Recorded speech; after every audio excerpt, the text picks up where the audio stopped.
Welcome to She Paid the Bills, the podcast that investigates, remembers, and celebrates the women who made the movies. I'm your host, Sophie. Picture this: a young girl scrubbing floors to pay for her boarding school education while her wealthy classmates play. Fast forward 20 years and that same girl is one of the most powerful women in Hollywood, commanding enormous salaries and choosing her own projects. Fast forward another decade and she's been publicly humiliated, branded box office poison by theatre owners across America. But the thing about Joan Crawford is, she never stayed down. Today, we're diving into the life of a woman who reinvented herself more times than Madonna, who clawed her way up from genuine poverty to become a Hollywood legend, and who refused to disappear even when the entire industry told her she was finished.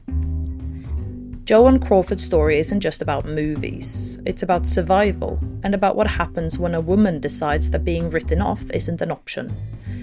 And in our series about the women branded box office poison in 1938, Joan's story might be the most remarkable roller coaster of all. Because while some stars started to fade after that infamous list, Joan Crawford did something extraordinary. She came back stronger than ever, won an Oscar, and proved that sometimes the best revenge is simply refusing to quit. On March 23, 1906, though like many stars, Joan would later move this date around as she pleased, Lucille Fay LeSueur was born in San Antonio, Texas, and from the very beginning she didn't have an easy life.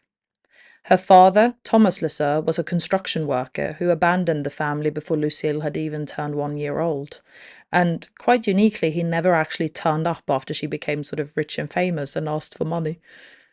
Her mother, Anna Bell Johnson, was left to raise Lucille and her brother Hal on her own. When Lucille was 3, Anna remarried a man named Henry Cassin, and they moved to Lawton, Oklahoma. For a brief moment, things started looking up. Cassin ran the Ramsey Opera House, and little Lucille, who went by the nickname Billy from a very early age, would spend hours watching the performers on stage, dreaming of being up there herself. She believed Cassin was her real father, and for a while the family had something resembling stability. But it wouldn't last. When Lucille was around 8, she was playing on the family's front porch when she leapt off and landed on a broken milk bottle, severely damaging her foot. She had multiple surgeries and had to stay out of school for 1.5 years while she recovered. This injury would affect her for the rest of her life, but it also taught her something crucial, that she had to be tougher than everyone else just to keep up. And then came the boarding schools. When Cassin was accused of embezzlement, the family fled to Kansas City, Missouri, and Lucille was sent away to St. Agnes Academy, despite the family being unable to pay the tuition. So, while her classmates focused on their studies and made friends, Lucille was cooking and cleaning for them to pay for her education and board. She was the working girl among the wealthy daughters, always on the outside, looking in. Years later, Joan would say this was when she first understood what it meant to be different and to be less than. While the other girls worried about their lessons or gossiping about boys, she was washing their dishes. While they planned their futures, she was making their beds. This pattern continued at Rockingham Academy and then briefly at Stevens College in Columbia, Missouri. But by 1922, at just 16, Lucille had had enough. She dropped out of school and never returned to formal education. For the rest of her life, she would carry the shame of what she called her 5th grade education, which always left her feeling intellectually inferior to her peers and working twice as hard to prove she belonged wherever she was. But Lucille did have one thing going for her: she could dance, and dancing, she believed, was her ticket out. She joined touring dance troupes and began traveling across the country. In Detroit, she caught the eye of producer Jacob Schubert, who, despite her not even being in the front line of the chorus, saw potential in this intense young woman. He cast her in the chorus line of his Broadway show Innocent Eyes, which played at the Winter Garden Theatre in New York. Even then, Joan later admitted, she wasn't good enough for the front row of the chorus line. She made do with the second row. But quickly, making do wouldn't be enough for Joan Crawford ever again. While working on Broadway, she managed to get a meeting with Nils Granlund, publicist for Lowe's Theatres. Just like Schubert before him, Granlund recognized something special in her, and he arranged a screen test to be sent to producer Harry Raff at MGM. On Christmas Eve 1924, 18-year-old Lucille Lesur received the best Christmas present of her life. MGM offered her a contract at $75 per week. It wasn't a fortune or anything, but it was steady work in Hollywood, and for a girl who had scrubbed floors to pay for her schooling, it probably felt like winning the lottery. But Hollywood wasn't quite ready for Lucille Lesur. Her first film, Lady of the Night in 1925, cast her as a body double for MGM's top star, Norma Shearer. She appeared in 4 more films that year: The Only Thing, The Circle, Pretty Ladies, and The Merry Widow, with no credit and little acclaim. Clearly something had to change, and MGM started with her name. Pete Smith, head of publicity at MGM, organized a Name the Star competition in Movie Weekly magazine. Lucille Lesur became Joan Arden. Except there was already an actress with that name, and she threatened to sue, so they went with the runner-up, Joan Crawford. Joan hated it. She said it made her think of crawfish. Her best friend, actor William Haines, tried to comfort her, saying, "Crawfish is better than cranberries. They're served with turkeys, and I hope you don't make any." But Joan Crawford was never one to complain for long. She had work to do. While other contract players were content with their small roles and steady paychecks, Joan was out there every afternoon and evening, putting herself forward any way she could. She went to dances at the Ambassador Hotel and won competition after competition with her brilliant Charleston, which was the dance of the flapper era. And slowly her hard work started paying off. Sally, Irene and Mary was the first film that made both audiences and MGM executives really notice Joan Crawford. And in 1926 she was named one of Wampa's Baby Stars, an annual list of up-and-coming actresses that had previously included Clara Bow and would later include Ginger Rogers. She was clearly on her way. But Joan Crawford was about to learn that in Hollywood, getting there was only half the battle. Staying there would require everything she had. By the late 1920s, Joan Crawford had found her moment. America was dancing through the jazz age, and nobody embodied that energy quite like Joan. She had transformed herself from Lucille, the working girl scrubbing floors, into Joan Crawford, the flapper who owned every room she walked into. The film that changed everything for her was Our Dancing Daughters in 1928. Joan played Diana Medford, the archetypal flapper, wild, free, and dancing on tables in beaded dresses. But what made Joan's performance special was that beneath that sort of illusion of carelessness, you could see hunger and determination. Diana wasn't just having fun, she was fighting for a place in the world, just like Joan. F. Scott Fitzgerald had created the literary ideal of the flapper, but Joan Crawford made her flesh and bone. She was the girl who looked like she was having the time of her life, but never forgot where she came from or where she was intending to go. When critics said she was just playing glamorous party girls, Joan had the perfect response. If you want to see the girl next door, go next door. Her and MGM's timing couldn't have been better. The world was obsessed with youth, rebellion, and the idea that you could dance your way to a better life, and Joan wasn't just acting the part, she was living it. But then came the challenge that destroyed many a promising Hollywood career: sound. While MGM kept Greta Garbo away from talking pictures for as long as possible, they rushed Joan into them. I believe they knew she had the voice to survive the transition. Personally, I think she had one of the best voices in movies of all time. In Hollywood Review of 1929, she sang Got a Feeling for You, and audiences loved her throaty, commanding voice. Her first real talkie, Untamed with Robert Montgomery in 1929, proved that sound wouldn't be an issue for Joan. She wasn't going anywhere. If anything, sound made her more impactful. Throughout the early 1930s, she became one of MGM's most reliable stars. Films like Grand Hotel in 1932, where she held her own alongside the likes of the star of our previous episode, Greta Garbo, proved she belonged in the top tier of Hollywood. In this part of her career, she often played working-class girls trying to better themselves, like shop girls, secretaries, and dancers who wanted more from life and usually ended up getting it. It wasn't hard to see why these roles resonated with her so much. but it was her partnership with Clark Gable that really set Hollywood on fire. They first worked together in 1931's Dance Fools Dance, and the chemistry was immediate. Gable was everything Joan found irresistible. He was masculine, dangerous, and ambitious. At the end of the day, what made them click was that they were true equals. He'd climbed the Hollywood ladder by any means necessary, like, for example, marrying his much older sort of coach and manager. And she had done the same thing, climbing the ladder by any means necessary and any way that was available to her. Their affair was one of Hollywood's worst-kept secrets for years. They made 8 films together, and in every single one you could feel the electricity between them.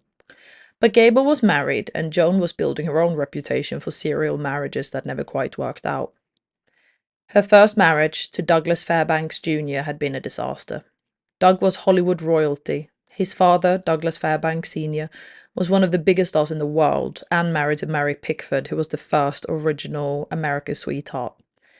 But Joan's ambition and fame quickly overshadowed his. She was MGM's golden girl, and he was struggling to make a name for himself. The marriage didn't survive. Her second marriage to actor Franchot Tone was marked by jealousy and tension. Tone is now largely forgotten, but he's one of my favourite old Hollywood actors. He was educated, sophisticated, everything Joan felt she wasn't.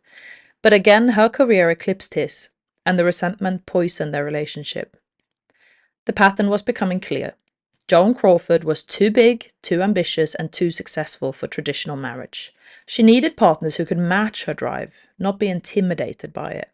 And in the 1930s, that was a rare thing to find. It's not even a given in 2025. But while her personal life was never stable, professionally she was unstoppable. Joan had figured out the secret to Hollywood longevity: complete control over her image. She micromanaged every detail, from makeup and lighting to camera angles and costumes. Some called it professionalism, others may have called it obsession, but Joan just called it survival. She worked relentlessly, often doing her own stunts and always pushing for perfection. She studied every aspect of filmmaking, learning what camera angles flattered her and understanding exactly how to use her voice and body for maximum impact. She knew she wasn't just there to perform, she was building a brand. And her brand was resonating. By the mid-1930s, she was one of the highest paid stars in Hollywood, commanding enormous salaries and choosing her own projects. Joan often portrayed women who were climbing their way up in the world, just like she had. In Rain in 1932, she played Sadie Thompson, a woman with a dark past who was trying to start over.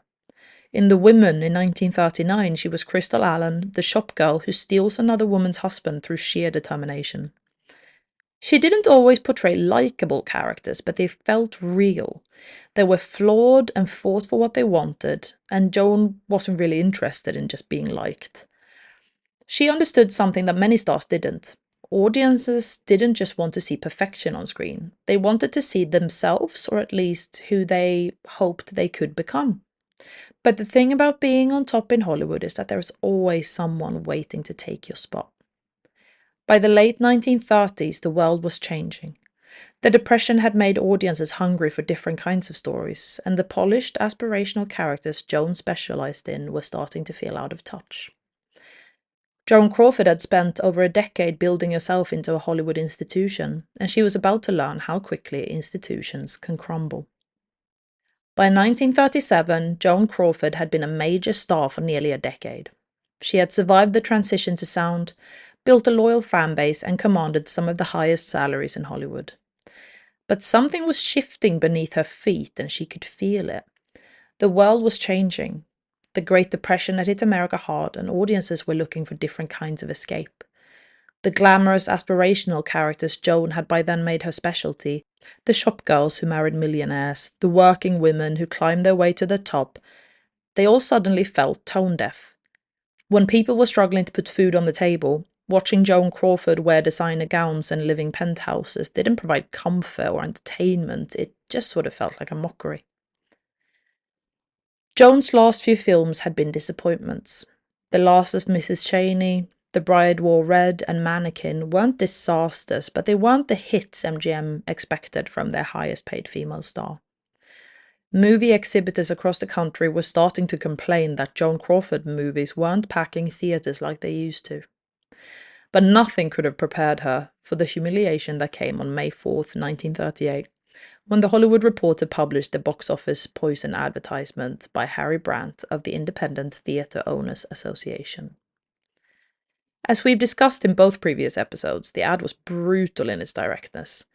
Joan Crawford, who had worked endlessly to build her career, who had transformed herself from a poor girl into a Hollywood queen, was now officially labelled toxic to the industry she had given everything to serve. The personal impact was devastating. Joan later said it felt like being slapped in the face in front of the entire world. Here she was, at 32 years old, though she had shaved a few years off that number, being told that she was a washed-up has-been. But what made it worse was that deep down, Joan probably knew there was some truth to it. Her recent films hadn't connected with audiences the way her earlier work had. The world had moved on from the jazz age glamour and rags to great riches stories she'd embodied, and she hadn't moved with it. The professional consequences were immediate and brutal. MGM, the studio that had been her home for over a decade, began offering her weaker roles in smaller productions. Suddenly, Joan Crawford was just another aging actress taking whatever parts she could get. Joan was devastated. She had spent her entire career fighting to be taken seriously and to be seen as more than just a pretty face.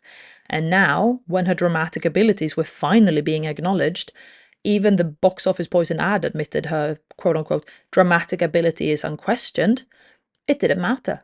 In Hollywood, talent without bankability was worthless.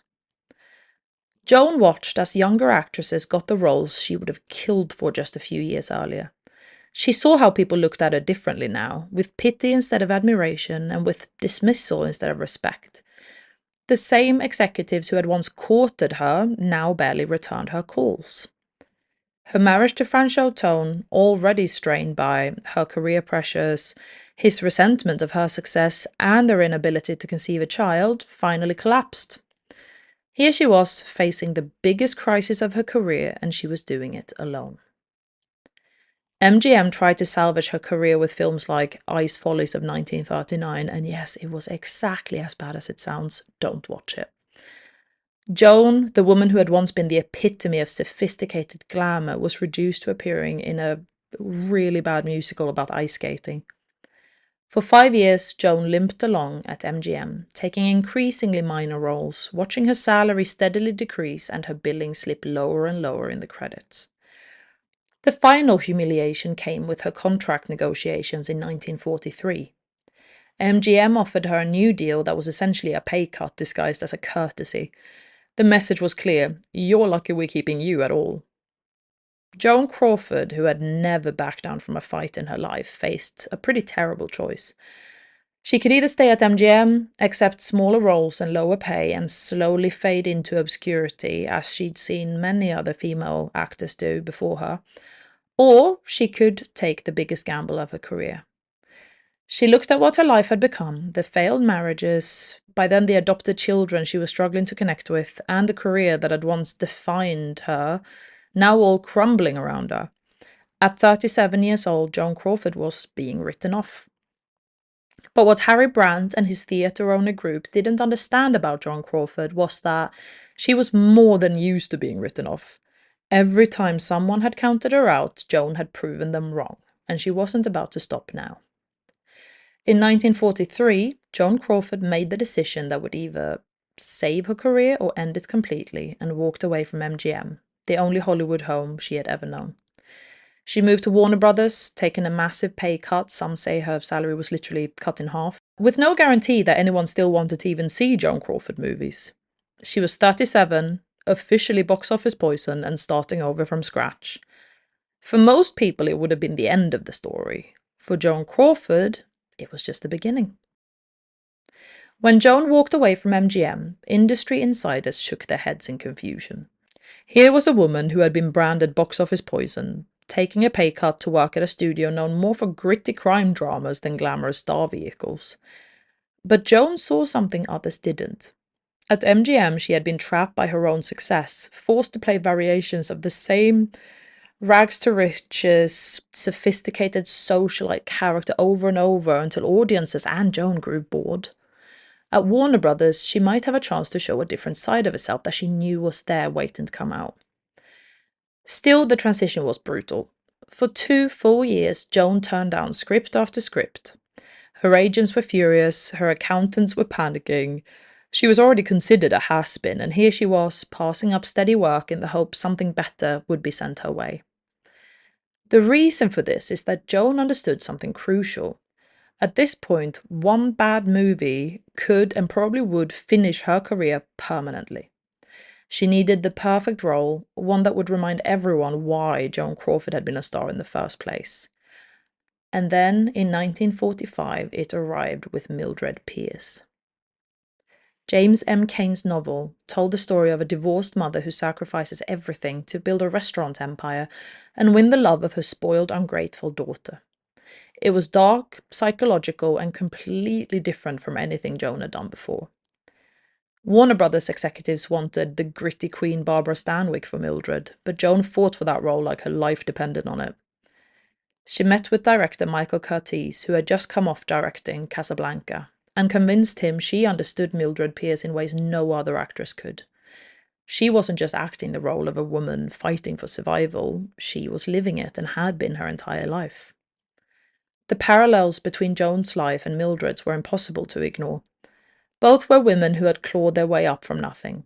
Both had struggled with difficult relationships with their children. Both understood what it meant to sacrifice everything for success, only to find that success could be taken away in an instant.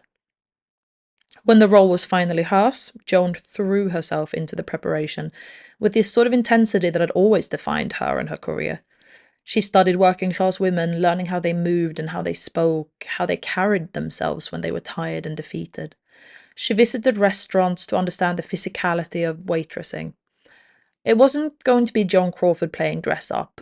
She was adamant that this was going to be a complete transformation.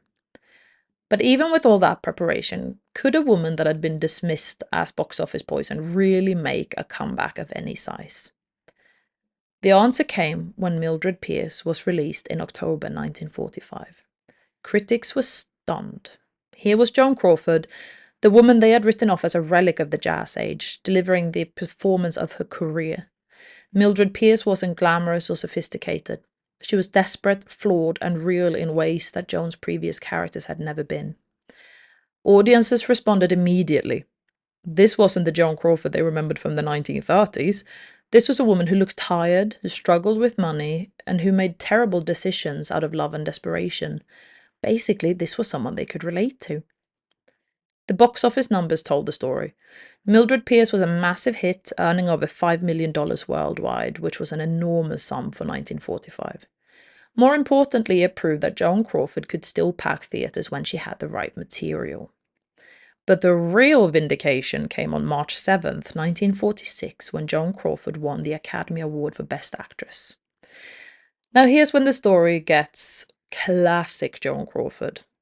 On Oscar night, she claimed to be too sick to attend the ceremony.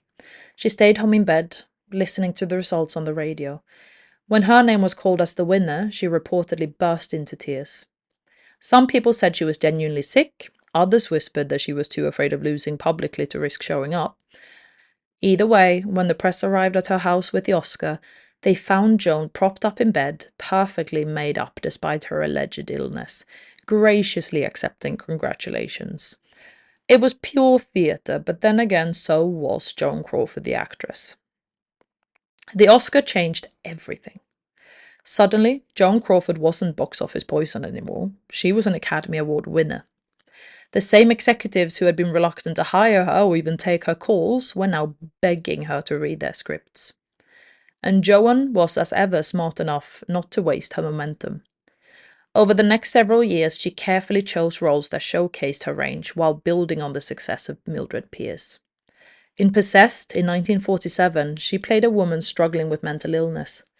It was another unglamorous, psychologically complex character that earned her a second Oscar nomination. Flamingo Road in 1949 cast her as a carnival dancer who becomes involved in small-town politics and corruption. Again, it was a far cry from the socialites of her MGM days. Joan was now establishing herself in specializing in women who had been knocked down by life but refused to stay down, just like herself. Sudden Fear in 1952 might have been her best work of this period and is definitely my favourite. Playing a successful playwright who discovers her much younger new husband is plotting to kill her, Joan delivered a masterclass in acting. She was 56 years old, ancient by Hollywood standards for leading ladies, but she commanded the screen with an authority that can only come from years of experience and hard-won wisdom. While critics and audiences loved the film, what was most important to Joan was the respect she now received again. She was no longer seen as a relic from the past trying to recapture her former glory. She was a working actress at the top of her game, proving that talent and determination could overcome industry prejudice. In 1955, Joan married Alfred Steele, the president of Pepsi-Cola. It wasn't just a marriage, but a partnership. Joan became a spokeswoman for Pepsi, traveling the world and proving she could reinvent herself yet again. She wasn't just a movie star anymore, she was a businesswoman and a global ambassador for one of the biggest brands in the world. And brands were something she understood. When Time magazine did a cover story on Joan in 1956, the headline read, "The Indestructible Miss Crawford." And that's the perfect summary of her remarkable sort of decade-long comeback. She had proven that being labelled box office poison wasn't a death sentence, it was just yet another challenge for her to overcome. Joan Crawford had done what very few actors in Hollywood history have managed. She had completely reinvented herself in middle age, won critical acclaim, commercial success, and industry respect. She had taken the worst professional humiliation of her life and turned it into the foundation for her greatest triumphs. But as Joan was about to learn yet again, staying on top was just as difficult as getting there. By the late 1950s, Joan Crawford seemed to have everything figured out. She was a respected actress, an Academy Award winner, and half of one of America's most powerful couples with Pepsi-Cola president Alfred Steele. Together, they traveled the world promoting Pepsi, and Joan had found a new identity as a businesswoman. But in 1959, Alfred Steele died suddenly of a heart attack, leaving Joan devastated both emotionally and financially. Despite their glamorous lifestyle, Steele had been living beyond his means, and Joan discovered she was in serious debt. At 53, she found herself starting over once again. Pepsi-Cola offered her a position on their board of directors, making her one of the first women to hold such a role at a major corporation. Joan threw herself into the work with characteristic intensity, learning every aspect of the business and becoming a genuinely effective corporate executive. But she missed acting, and Hollywood was changing in ways that left very little room for actresses her age. The 1960s belonged to a new generation of stars like Elizabeth Taylor, Marilyn Monroe, and Audrey Hepburn. At an age when most actresses from her generation had retired or been forced into character roles, Joan was determined to remain a leading lady. But finding the right material was becoming increasingly difficult. Then came an unexpected opportunity. Director Robert Aldrich approached Joan with a script called Whatever Happened to Baby Jane. And if you haven't seen it, I've said it before, I'll say it again, pause this, go watch it, come back. Whatever Happened to Baby Jane was a psychological thriller about two aging sisters, the former child star Baby Jane Hudson and the former movie star Blanche Hudson, locked in a twisted battle of revenge and madness in their decaying Hollywood mansion. The role of Blanche would require Joan to play a faded movie star, which hit uncomfortably close to home.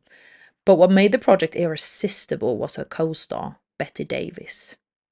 Joan and Bette had been rivals for over 20 years. They represented two completely different approaches to stardom. Joan was all glamour and reinvention, while Bette was pure talent and theatrical intensity. They had competed for the same roles, the same awards, and the same position as Hollywood's reigning queen. Their feud was legendary and mostly genuine. At one point in the 30s, Bette had even tried and failed to seduce Joan's then-husband Franchot Tone just to piss her off.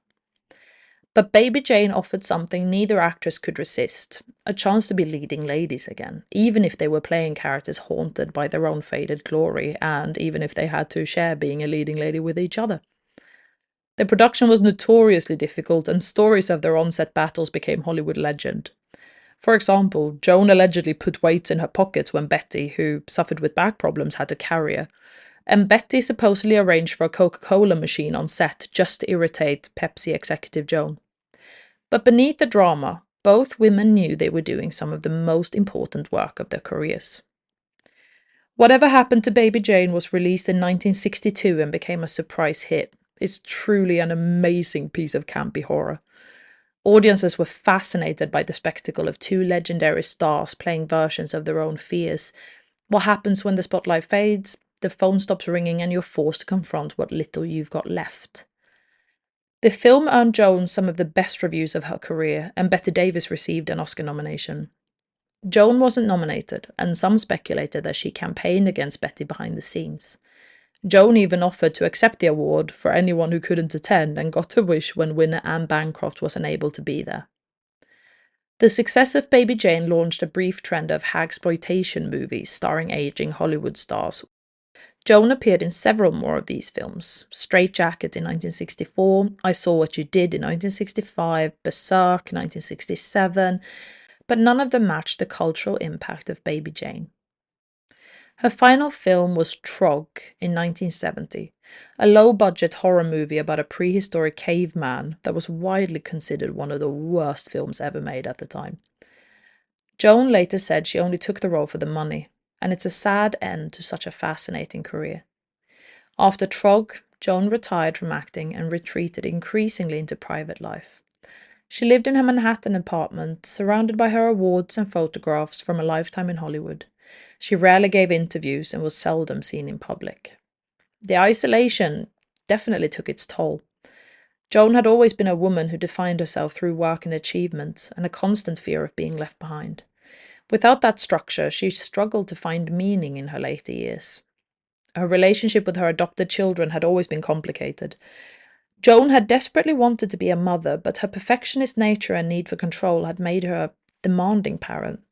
By the 1970s, she was largely estranged from her oldest daughter Christina and son Christopher. On May 10, 1977, Joan Crawford died of a heart attack in her New York apartment. She was 71 years old, though she had claimed to be younger for so many years that her true age at the time was still a matter of speculation. Her will contained one final act of defiance. She disinherited Christina and Christopher, stating simply that it was, quote, for reasons which are well known to them. But Joan's story didn't end with her death. In 1978, Christina Crawford published Mummy Dearest, a shocking memoir that portrayed Joan as an abusive, alcoholic mother obsessed with control and perfectionism. The book became a bestseller and was later adapted into a camp classic film starring Faye Dunaway. If you've ever heard someone growl, "Wire hangers?" this is where it came from. Mummy Dearest forever changed how Joan Crawford was remembered. The woman who had fought so hard to control her image found her legacy defined by someone else's version of her story. Suddenly, Joan Crawford wasn't remembered primarily as a great actress or a symbol of determination. She was the wire hangers lady, the Hollywood monster mother. It was perhaps the cruelest irony of all. Joan Crawford, who had spent her entire life reinventing herself, had her final reinvention done without her consent by someone who wanted to tear down everything she had built. But maybe that's not the whole story. Yes, Joan Crawford was demanding, controlling, and probably very difficult to live with. But she was also a woman who had been abandoned by her father, humiliated in boarding school, and forced to fight for every single opportunity she ever got. She was someone who understood that in Hollywood, showing weakness meant being destroyed. Joan Crawford made over 80 films across 5 decades. She survived the transition from silent films to talkies, from the Jazz Age to the Depression to World War II and beyond. She was labelled box office poison and came back to win an Academy Award. She reinvented herself more times than any star before or since. Maybe she wasn't always likable. Maybe she made terrible mistakes as a mother. But she was unforgettable. And in the end, perhaps that's the most important thing of all. It probably was for Joan Crawford. Cary Grant once said, "Everybody wants to be Cary Grant. Even I want to be Cary Grant. I pretended to be somebody I wanted to be until finally I became that person, or he became me." this is the perfect summary of Joan Crawford, a woman who understood that life itself was a performance and that sometimes the only way to survive is to become a character in every aspect of your life. From Lucille Lesueur, scrubbing floors in boarding schools, to Joan Crawford dramatically accepting an Academy Award from bed, her story is one of relentless reinvention.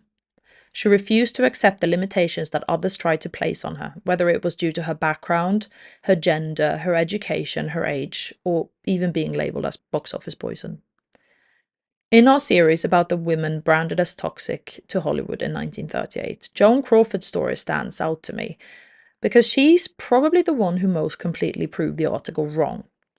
While some of the other women on that list faded away or struggled to regain their footing, Joan came back stronger than ever before.